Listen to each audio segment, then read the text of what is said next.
Morning, how are we going? It's been a while. Hopefully I've got this camera in a reasonable spot. It's a little bit cramped in the jing, but this is a new book that I'm reading. I've only just started it, so hardly any way through, and the Tao Te Ching. So the very first written part of it is: the Tao that can be spoken is not the eternal Tao. The name that can be named is not the eternal name. Nameless, the beginning of heaven and earth. Named, the mother of 10,000 things. Being empty, see the wonder. Being present, see the appearance. These two are the same, but have different names. This is mystery. Mystery upon mystery, the doorway to wonder.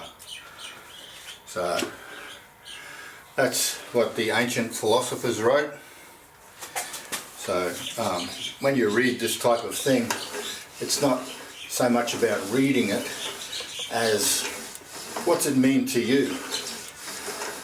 Now, the Tao that can be spoken is not the eternal Tao. So how does that relate to you and I with depression?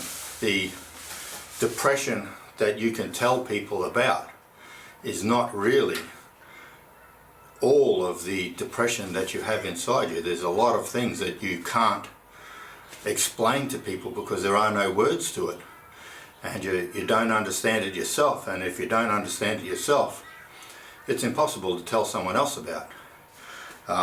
Somebody else who has depression, they're a much better listener. So the book says, the first line introduces us to the depth and mystery of the Tao. As a noun, Tao literally means path or road. As a verb, it means to tread or walk.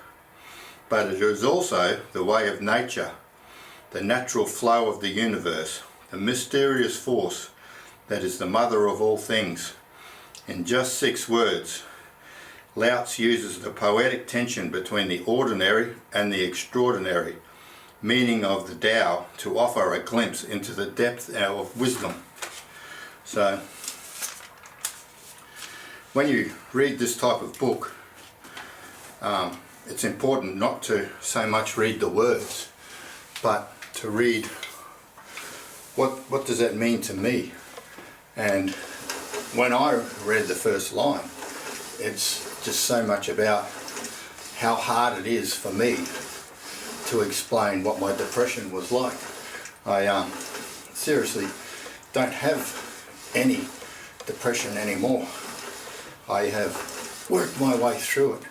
So I'm feeling way better, totally different person. And it's from what I've got out of books. So this one's really, really good for me. At the beginning, the name that can be named is not the eternal name. Again, you can put that towards your depression. The depression that can be talked about is not the eternal depression that's inside you. What somebody else has is different to you. So what can be named is not the eternal name.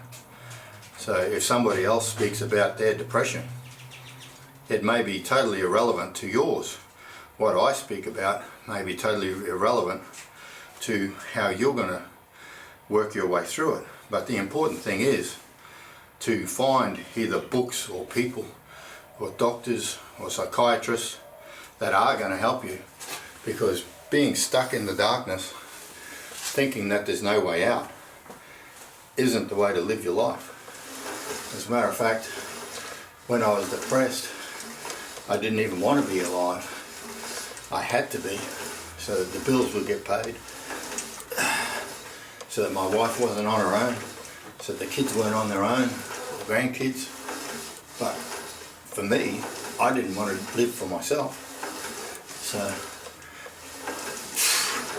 if you're feeling like that, then you really need to find help, and help that's going to find you a reason why you're going to keep going, what you're going to do with the days left. giving up isn't really going to solve anything. But finding the solution, however you find it, is the solution. And there is a solution, I believe, for everybody. When I first started this, if you go back to the first videos, I was very much saying that, you know, this depression is me. I am the depression. I will be for the rest of my life. And now, just from doing these videos and talking to, well, basically nobody watches them, but talking to myself, I've spoken away my depression, as it were. So I hope the light finds you and takes away your darkness. I really do wish that for you. So thanks a lot for listening, and we'll do some more reading out of this book as we go along. Thanks a lot.